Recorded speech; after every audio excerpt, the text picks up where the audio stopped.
Blue OTT International en suivant l'ordre alphabétique.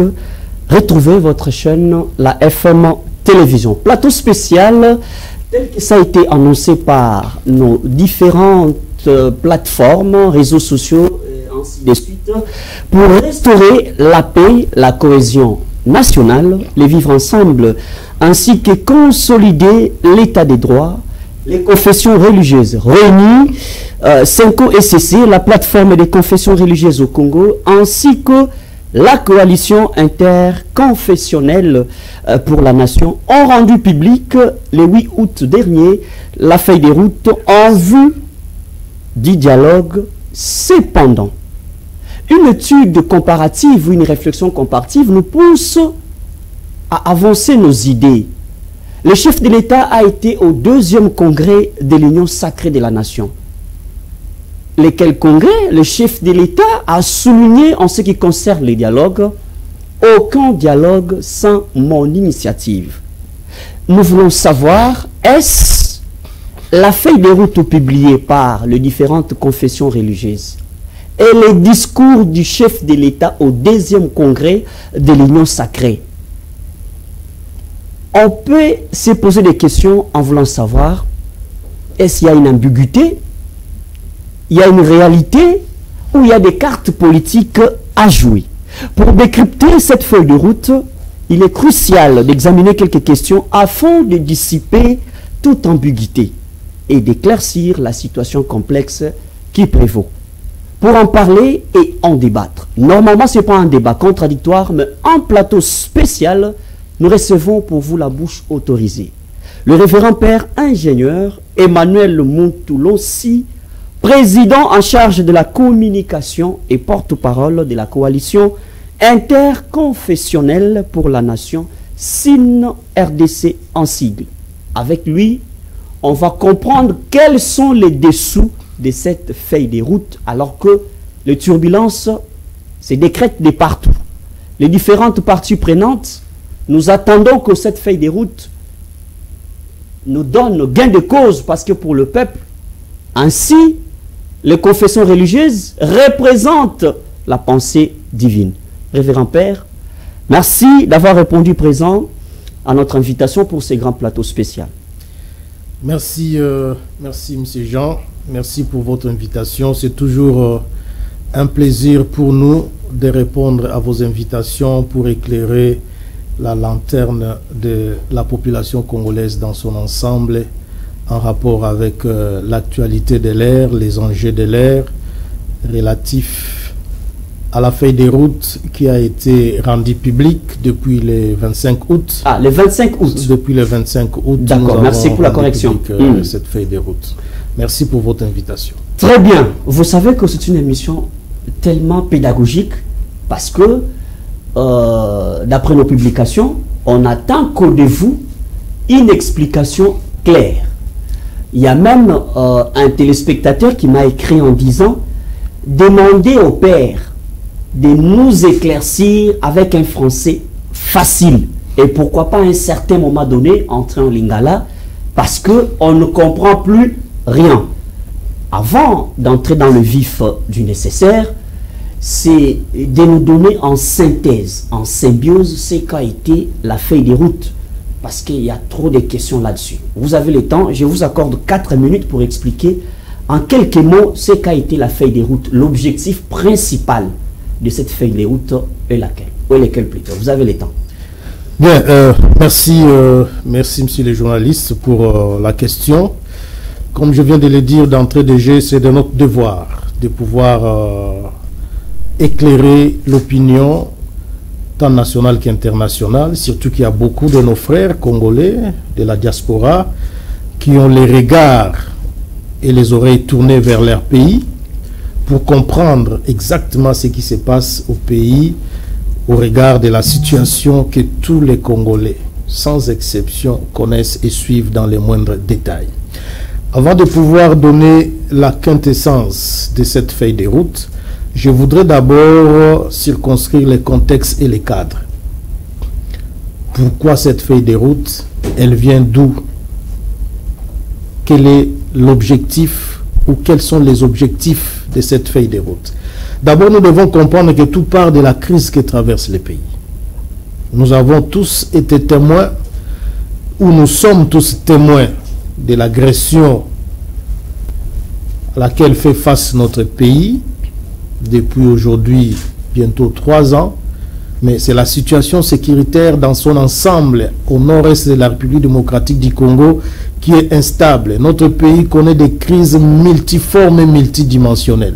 Aujourd'hui, ça fait plus de 30 ans que nous sommes dans cette situation et donc le pays ne peut pas décoller dans ces conditions.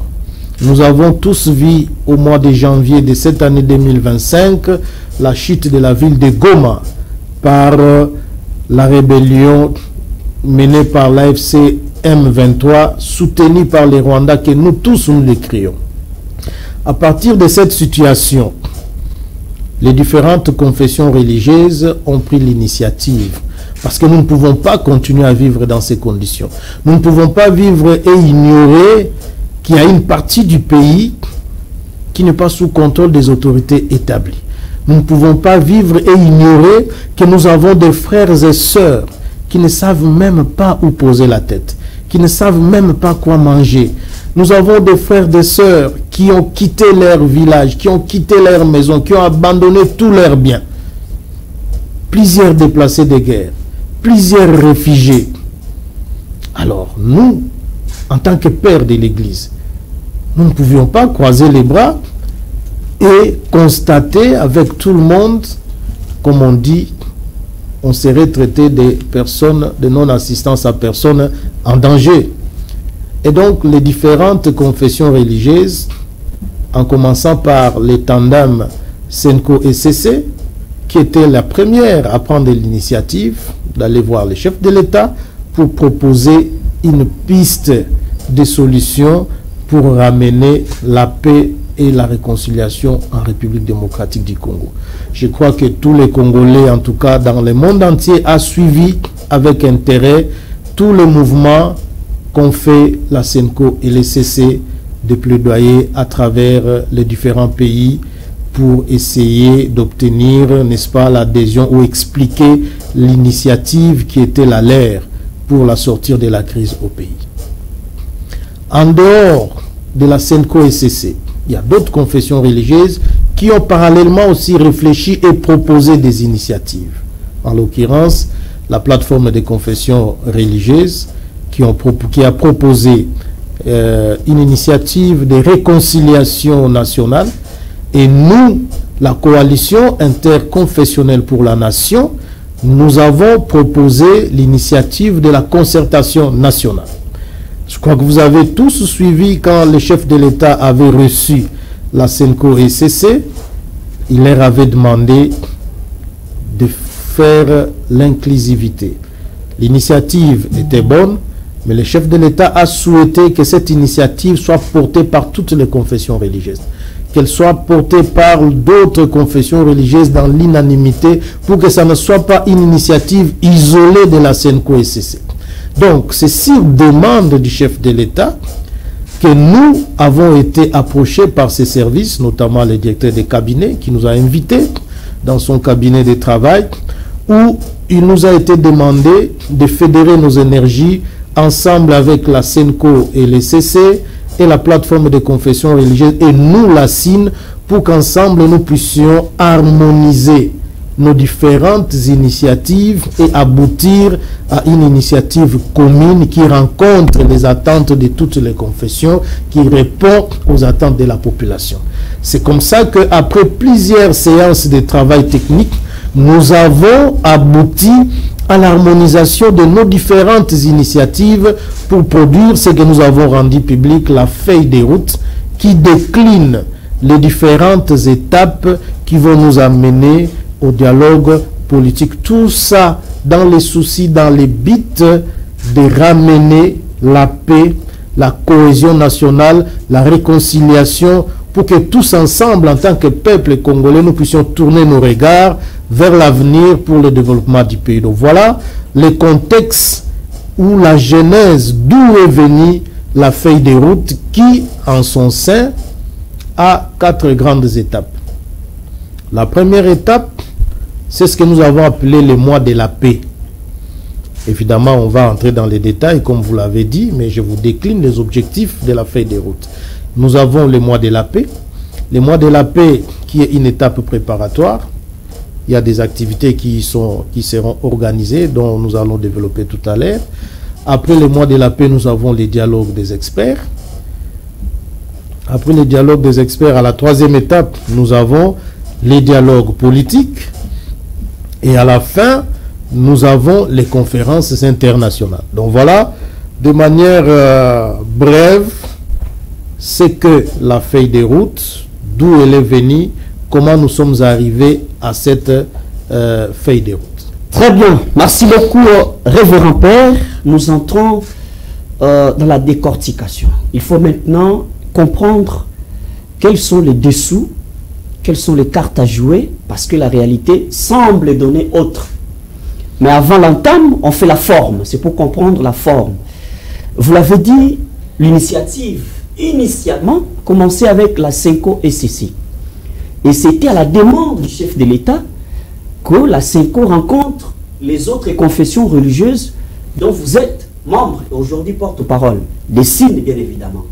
Je voudrais savoir, avez-vous eu la tâche facile? Vous avez été accepté facilement par la Senko SCC de pouvoir cohabiter ou faire un travail d'inclusivité? Bien, merci pour cette question très pertinente, parce que c'est une question qui a amené à beaucoup de spéculations. Les gens ont interprété à leur manière. Mais ce qu'il faut savoir, c'est que nous disons au peuple congolais que nous avons été approchés par les services du chef de l'État, comme je viens de le dire, en l'occurrence le directeur de cabinet, qui a réuni toutes les trois grandes confessions dont je viens de citer, les tandems Senko SCC, la SIN RDC et la plateforme des confessions religieuses. Nous avons été internés quelque part ici dans la ville de Kinshasa, où nous avons fait des séances techniques, des travaux d'harmonisation. Ce que je dois vous avouer, l'esprit ouvert, l'esprit sincère, le caractère très sincère qui a marqué toutes ces séances de travaux que nous avons eues. Pour répondre à votre question, la Senko n'a fait que la volonté ou la demande du chef de l'État de chercher l'inclusivité. Si nous, à notre niveau, en tant que père de l'Église, nous ne savons pas nous mettre d'accord, si nous ne savons pas être unis, si nous ne savons pas prôner l'inclusivité, de quelle manière allons-nous demander à ceux qui sont nos fidèles, à ceux qui sont nos enfants spirituels, de se mettre ensemble? Donc nous devrions donner l'exemple. Ça veut dire que la Senko n'a opposé aucune résistance. C'était d'ailleurs son souhait, puisque vous le savez, que la Senko avait mené aussi ses consultations à travers d'autres plateformes religieuses avant même de retourner vers le chef de l'État. Donc pour dire que la Senko a grandement ouvert les portes pour que tous ensemble nous puissions travailler comme un seul homme et harmoniser. Il nous avait été demandé d'harmoniser. Je vous ai dit que la Senko SCC avait une initiative. Nous, la SIN, avons proposé une autre initiative. La plateforme de confession religieuse en a proposé une autre. L'harmonisation a demandé à ce que tous ensemble nous puissions voir quelles sont les convergences de ces différentes initiatives et quelles sont les divergences de ces trois différentes initiatives. Nous avons travaillé sur les convergences, nous avons travaillé sur les divergences. C'est ce qui nous a amené à produire la feuille de route qui a été rendue publique. Donc, en clair, la cohabitation est harmonieuse, l'esprit sincèrement ouvert, et nous, en tant que père de l'Église, nous prêchons par cet exemple, puisque maintenant, il n'est plus question de l'initiative de la Senko SCC, mais de l'initiative des confessions religieuses. Si vous suivez l'intitulé même de la feuille de route, il est dit initiative des confessions religieuses. C'est pour marquer déjà la collaboration, l'inclusivité et l'unité au sein des confessions religieuses. Très bien, merci beaucoup. On reste encore au niveau de la forme. vous parlez de l'inclusivité. C'est bien. Nous avons des confessions religieuses différemment. Il y a les églises chrétiennes telles qu'on les maîtrise. Il y a les musulmans aussi. Il y a le kimbanguiste. Ils sont un peu plus nombreux, ou nombreux si je ne peux pas encore les dire. Est-ce que vous pouvez nous garantir qu'au niveau de la représentativité, toutes les confessions religieuses, nous sommes dans un état laïque? Est-ce que toutes les confessions se sont retrouvées dans vos différentes plateformes aujourd'hui et qu'il n'y a pas de petits soucis d'avoir exclu tel ou bien vous avez joué à une géopolitique? Nous voulons savoir actuellement, tout est au calme au niveau des confessions religieuses et au niveau de la représentativité, il n'y a pas de problème. Bien, c'est une question, je dirais, piège, mais elle vaut la peine d'être posée pour éclairer l'opinion, parce que il ne faut pas ici aller à l'encontre de l'esprit même qui est prôné de l'inclusivité et de la cohésion. Je suis très content de vous avoir entendu dire: nous sommes un pays laïque, ce qui est vrai. Mais si nous devons parler en termes de religion, dans notre pays, nous avons combien de religions? Je ne suis pas disposé à vous poser des questions, mais nous avons les chrétiens. Dans les chrétiens, il y a les catholiques, il y a les protestants, il y a les kimbanguistes, il y a les églises de réveil, il y a toutes sortes d'églises qui se reconnaissent être chrétiens. Ensuite, nous avons les musulmans. Nous avons les musulmans, nous avons les bouddhistes, nous avons les hindouistes.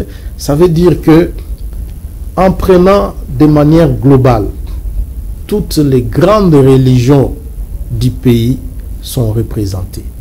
Mais si maintenant, il faut prendre un représentant par confession, vous voyez que même l'essence de la médiation ne sera plus respecté. Non, mais c'est ça la beauté de l'inclusivité. C'est justement ce que je suis en train de dire. Ça veut dire quoi? Je suis en train d'expliquer clairement que vous compreniez que toutes les grandes confessions religieuses sont représentées. C'est comme à l'Assemblée nationale. Nous sommes plus de 100 quelques millions d'habitants. Il n'y a que 500 qui nous représentent et qui parlent au nom de la nation congolaise que nous avons élus. Parce qu'ils ont consulté ceux qui les ont mandatés. Justement, mais nous, si vous venez par exemple à notre niveau, au niveau de la CIN, à elle, c'est l'appui de 80 confessions religieuses à travers tout le pays.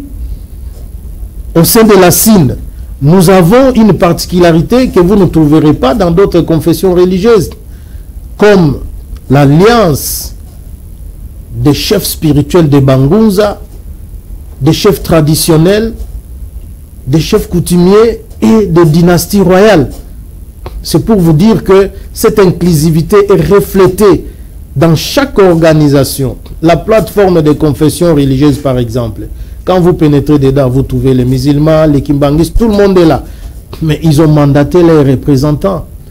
Au niveau de la CNCO-SCC, ils ont mandaté les représentants. C'est pour vous garantir, en termes d'inclusivité, en termes de représentativité, que toutes les confessions religieuses, les grandes confessions religieuses du pays sont représentées. Mais attention, des cas isolés peuvent exister. Une ou deux personnes peuvent se dire, non, nous, on n'a pas été associés. C'est tout à fait normal, parce que c'est une œuvre humaine. Il y aura toujours des gens qui seront frustrés. Mais ce qui est plus important, quelle est la finalité de l'action que nous menons? Est-ce que nous les menons pour le pays ou pour des individus?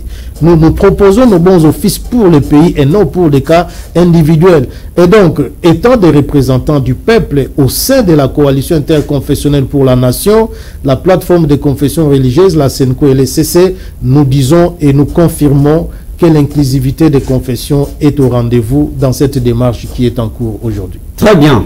Alors, on va décortiquer les grandes lignes. Vous l'avez dit, cette feuille de route est synthétisée en 4 grandes étapes.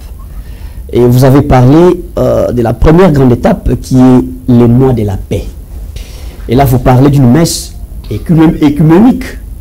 C'est une messe qui va réunir les différentes confessions religieuses. Bon, c'est la représentation des différentes confessions religieuses en touchant les autres religions. Maintenant, j'aimerais savoir, la Senco et les CC, à l'entame, ils ont commencé par consulter les différentes parties prenantes sur le plan politique, la société civile. D'abord, ils étaient en équipe. On veut dire, il y avait les différentes confessions religieuses et les autres religions. Maintenant, quand vous vous dites les mois de la paix, ça veut dire quoi? Vous allez recommencer le travail déjà effectué par la Senco et CC, ou vous pensez que ce qui a été fait, ce sont des notions préliminaires et que ce que vous allez faire maintenant est plus consistant que ce qu'a fait la Senco et CC d'avoir consulté les différentes couches? La différence se trouve à quel niveau? Merci beaucoup. Je pense qu'il est important de clarifier la question dans la mesure où je viens de vous dire, et vous l'avez constaté, que la feuille de route qui a été rendue publique est le résultat d'un travail commun, est le résultat d'une longue période de travail en coulisses. Nos travaux n'ont pas été diffusés parce qu'on voulait garder les caractères confidentiels du travail qui se faisait. Et quand nous avons rendu public la feuille de route, nous avons dévoilé que nous avons travaillé pendant plusieurs jours pour l'harmonisation. Je voudrais ici souligner un fait. Le travail qu'a fait la Senco et les CC, nous considérons ça comme des acquis. Nous ne remettons pas ça en cause. Parce qu'il n'y a pas que la Senco et les CC. Nous tous avons fait des consultations, même si nous ne les avons pas rendues publiques. Il y a un travail qui s'est fait au vu aussi de tout le monde, et il y a des travaux aussi qui se font dans le silence. Nous aussi, la CIN, nous avons fait des consultations à notre manière. Je pense que vous avez suivi les images. La CIN a été voir les premiers vice-présidents de l'Assemblée nationale. Vous avez vu la CIN aller vers les présidents d'Isensa, Olengankoy. Je crois que vous avez vu la CIN, l'autorité de référence de la CIN, aller vers être reçue par le cardinal Ambongo. C'est-à-dire la CIN a aussi mené... Et moi, dans les zones occupées par le rebelle, AFC M23, là c'est le risque qu'avaient pris la Senco et les CC. Vous vous êtes limité au niveau de Kinshasa. C'est ce que je suis en train de dire. Je vous ai dit que la CIN est implantée à travers tous les pays. Si vous suivez les médias aujourd'hui, vous verrez par exemple dans l'espace Grand Katanga, tous les jours il y a des activités qui se font, des consultations. Même dans les terrains sous occupation de l'AFC M23, le Kivu. Je vous ai dit qu'il y a des consultations qui se font, mais dans les silences. Maintenant, la réponse à votre question par rapport au mois de la paix, qu'en est-il réellement?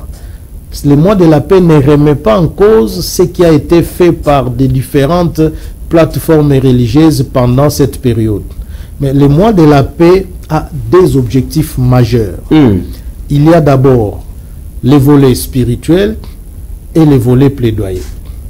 Les volets spirituels, on commence par le culte écuménique qui va lancer officiellement le mois de la paix. Et ce culte-là va se tenir à travers toute l'étendue du pays. Pourquoi? Parce que nous sommes des pères spirituels. N'oublions pas que nous sommes dans un monde d'autrui qui est régi par des lois et des règles. Je parle du Créateur. Et donc nous devons dédier cette démarche entre les mains du Créateur, qu'il nous accompagne, qu'il touche les cœurs de ces enfants qui sont les Congolais, qu'ils aient la capacité de se regarder en face, la facilité de se tolérer, de se comprendre, de se supporter et de se réconcilier. Parce que vous ne pouvez pas demander à des personnes qui ne se regardent pas en face de s'asseoir et de parler le même langage.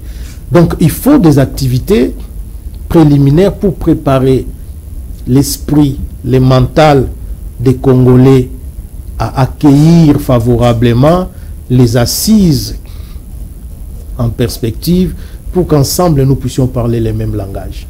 J'avais dit autrefois, la particularité de cette étape spirituelle, c'est que les thèmes, les sujets de prière sont connus, la paix, la cohésion nationale et la réconciliation. Imaginez toutes les églises du Congo prier avec un seul sujet ou deux seuls sujets, l'unité du peuple, la paix.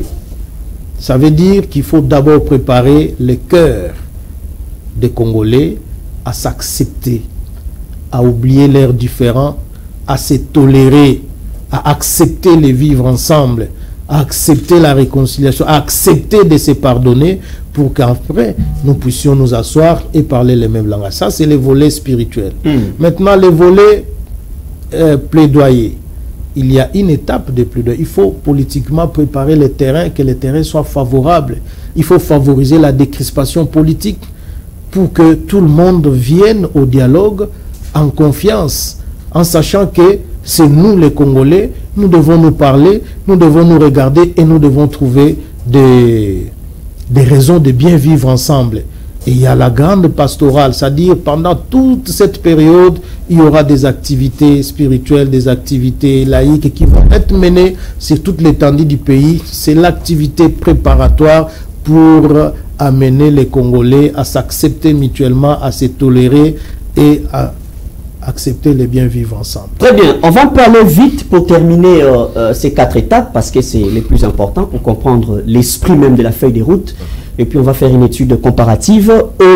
À la deuxième étape, vous parlez des dialogues ou du dialogue des experts. D'abord, vous allez nous faire comprendre, ça veut dire quoi? Parce que déjà, vous qui êtes experts, vous vous êtes réunis pour donner la feuille de route ou la rendre publique. Mais vous avez encore besoin d'un dialogue des experts. Ça veut dire quoi, juste? Vraiment, merci beaucoup. C'est une particularité de cette démarche, de cette année, de cette époque. Vous vous souviendrez que les Congolais, en grande partie, sont fatigués des dialogues. Il y a eu plusieurs dialogues.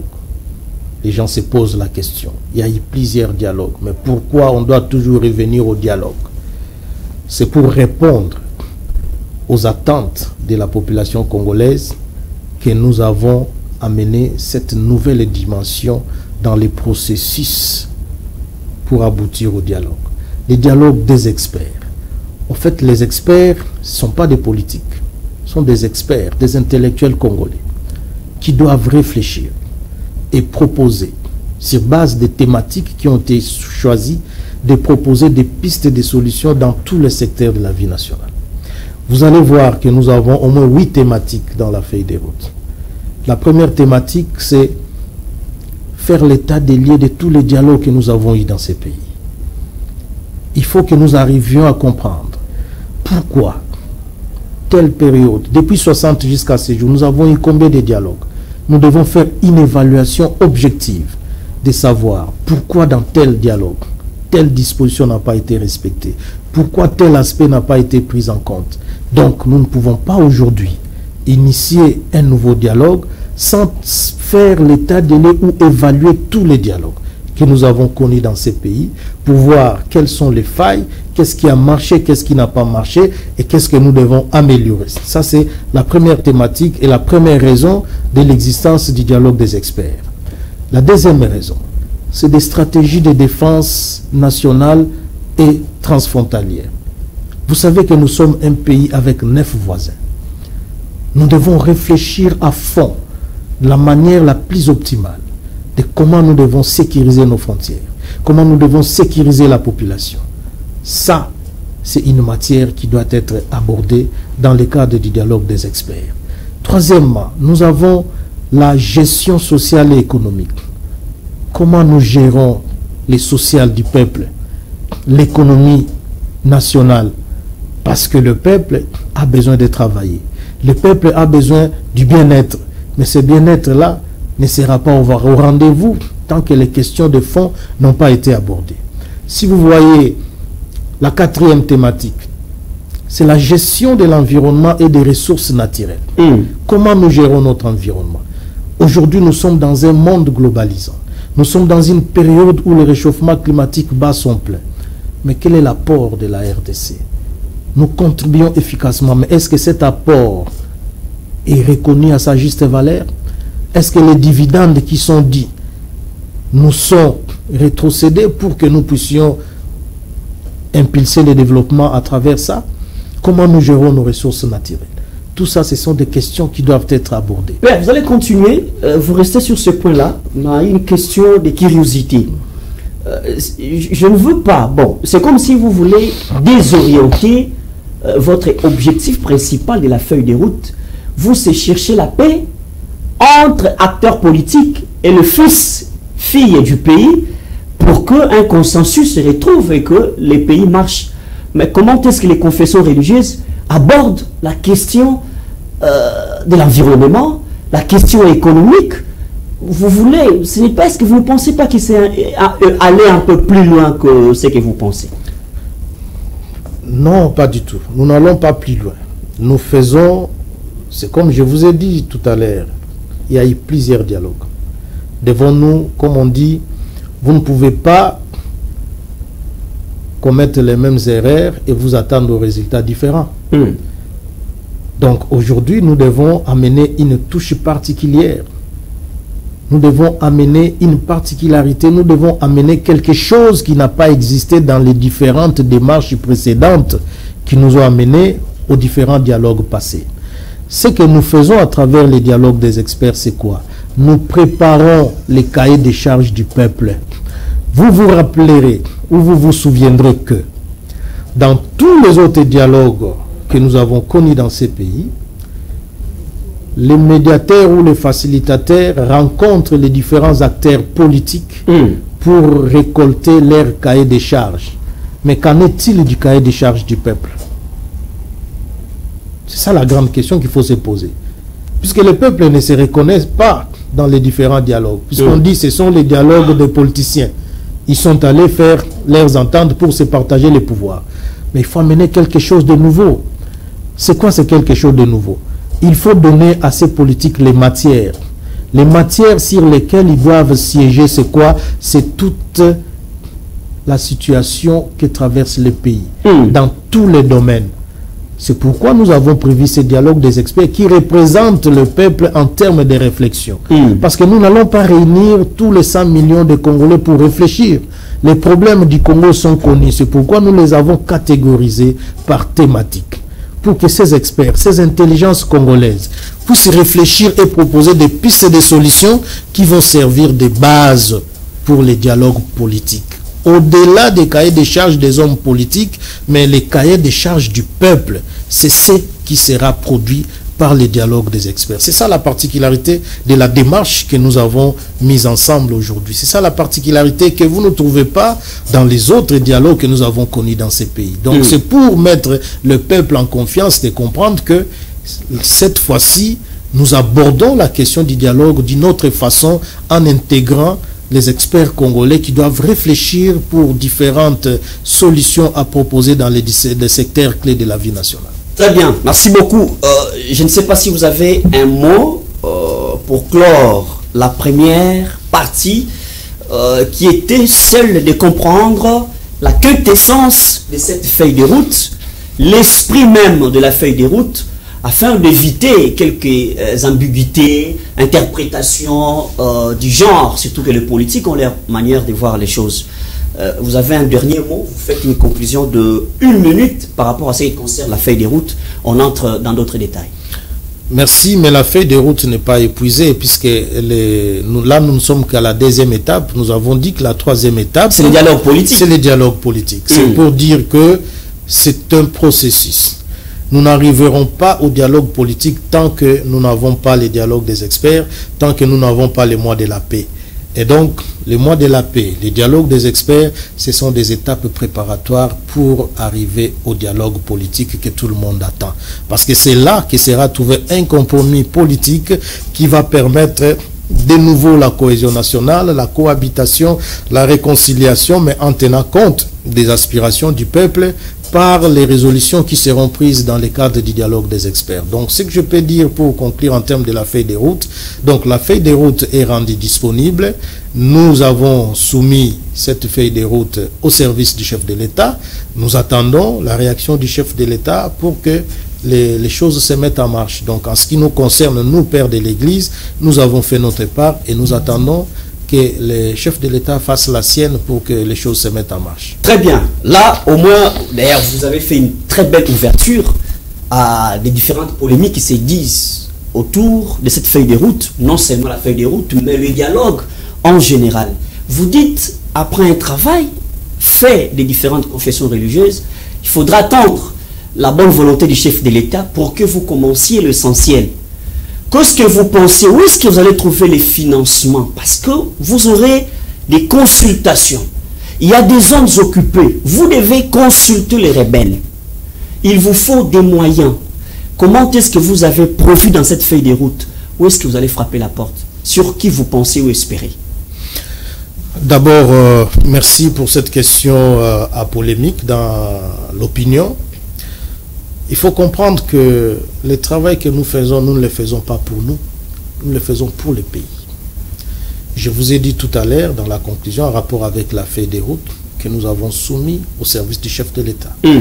Si le chef de l'État, les jours où il va décider de convoquer ou de lancer officiellement les processus, l'État mettra des moyens. Ce n'est pas nous. C'est que vous dépendez des caprices du chef de l'État. Non, non. S'il disait je serai dispo pour le dialogue en 2027, vous allez accepter? Bon, vous savez que nous n'avons pas à faire pression au chef de l'État. Ça, il faut le souligner. Nous sommes le père de l'Église. Nous avons offert ou nous offrons nos bons offices. Il y a quelqu'un à qui le Seigneur a confié la gestion de ce pays, qui est le président Félix, en cette période. Nous sommes pères de l'Église et nous croyons que toute autorité vient de Dieu. Et nous savons que le chef de l'État est quelqu'un qui aime la paix, parce que nous voyons tous les efforts fournis partout avec la diplomatie, dans le seul souci de ramener la paix. Vous l'avez suivi, il a dit qu'il n'est pas contre le dialogue. Et donc, nous, ce qui nous intéresse, c'est que nous avons harmonisé nos vies sur demande du président de la République. Donc, ça veut dire que nous avons pris des initiatives isolées et nous avons soumis au chef de l'État qui a souhaité qu'il y ait une inclusivité, qu'il y ait une harmonisation. Alors, le fait déjà de nous avoir engagés dans cette voie d'harmonisation, ça veut dire que nous avons sa bénédiction dans ce que nous avons fait pour produire la feuille de route. Et donc, quand le moment sera venu et que lui, il va lancer officiellement les processus, l'État congolais mettra les moyens qu'il faut pour permettre à l'équipe de la médiation de faire son travail et de préparer réellement ses assises. En dehors de ça, nous avons aussi des partenaires internationaux qui nous accompagnent toujours. Donc, le moment venu, quand le secrétariat technique de la médiation va travailler sur les budgets, et ce budget sera soumis à qui des droits, et en ce moment-là, on n'en débattra pas. Parce que pour l'instant, le budget n'est pas encore élaboré et il n'est pas à l'ordre du jour. Très bien. Merci beaucoup. Vous avez suivi au deuxième congrès les discours du chef de l'État en face de sa famille politique, l'union sacrée de la nation, et la réaction des différentes parties prenantes qui aspirent à ces dialogues. Quand le chef de l'État dit qu'aucun dialogue sans mon initiative, comment est-ce que vous l'avez appréhendé, vous qui êtes au milieu du village? Parce que moi, je ne vois pas que les confessions religieuses dépendent à 100% de la volonté du chef de l'État. C'est vous qui donnez les goûts aux différentes parties prenantes à comprendre qu'il y a l'urgence, et l'urgence ici, c'est la paix. Quand vous avez suivi son discours, quelle a été votre réaction?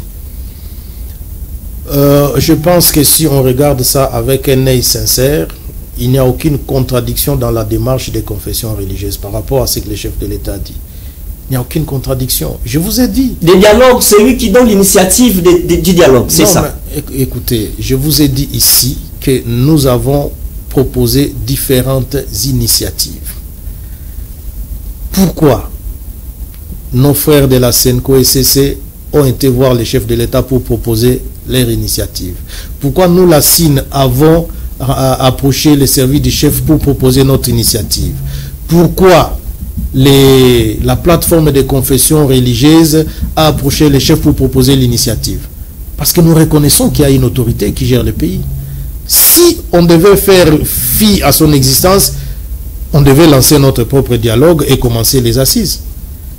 C'est-à-dire nous devons respecter l'ordre constitutionnel, l'ordre institutionnel établi. Il y a un président de la République, c'est lui qui gère le pays. C'est lui à qui dépend la destinée de ce pays en cette période. Il ne donne pas des ordres aux rebelles qui occupent les territoires congolais. Les chefs d'État ne donnent pas des ordres à ces gens-là. Vous devriez aussi voir dans la mesure du possible comment convaincre les rebelles. Justement, c'est pourquoi je vous ai dit que dans les mois de la paix, je vous ai dit qu'il y a deux grandes activités.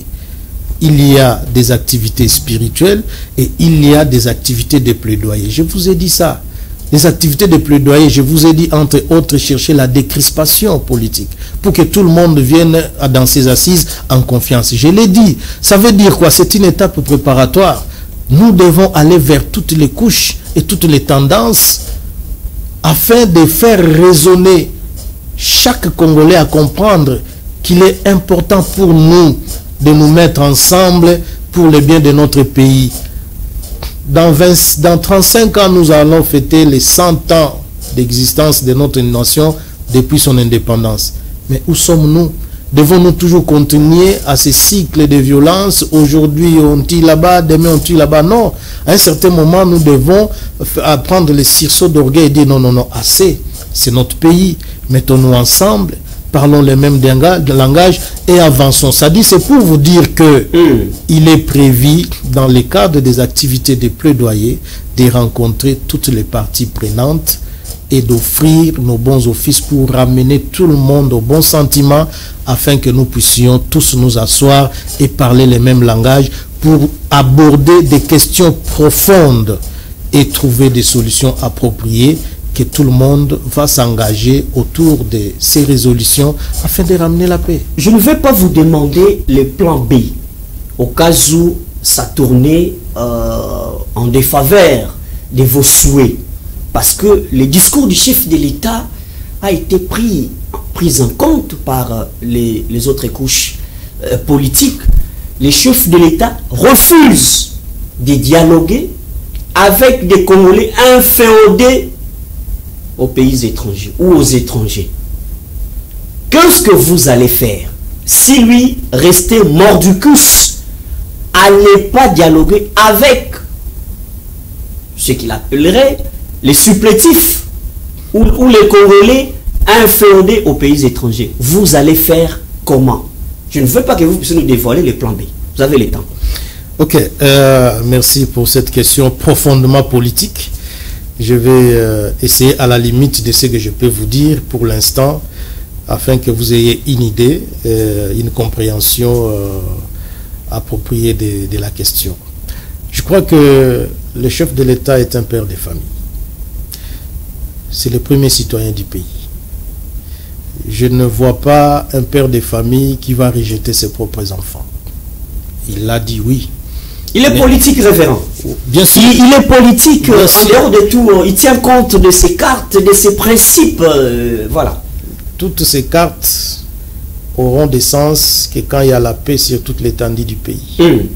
Toutes ces cartes auront les sens s'il y a le bien vivre ensemble, si le peuple trouve son compte. Le pays a du mal à décoller parce que nous vivons des cycles d'insécurité, d'instabilité de plus de 30 ans. Ce n'est pas dans l'intérêt du chef de l'État d'avoir une partie du pays sous occupation et laisser ça dans ces conditions. Je crois que vous-même, vous avez suivi toutes les initiatives. Il y a l'accord de Washington, il y a ce qu'on a appelé l'accord de principe de Doha. Mais qui sont à Doha? Ce sont nos frères qui ont pris les armes. C'est un processus que nous ne pouvons pas négliger. Pourquoi le chef de l'État a fait ça? C'est dans les soucis de rechercher la paix. Et nous, en tant que pères de l'Église, nous sommes des pères spirituels et du chef de l'État et de tous les Congolais. Notre souci, c'est le bien vivre ensemble de tous les Congolais. Nous allons faire notre travail et je pense qu'avec l'aide du Seigneur, nous aboutirons à un compromis où tous les Congolais se mettront ensemble. Très bien. Tout ça, c'est en termes de comprendre si, du camp du pouvoir, ils ont cette bonne volonté de comprendre qu'il y a un travail de titan abattu par les chefs spirituels, les pères spirituels que vous êtes. Pas plus loin. Vous avez suivi la déclaration du gouvernement via le ministre de l'Intérieur en suspendant la gratuité de l'enseignement dans les zones occupées.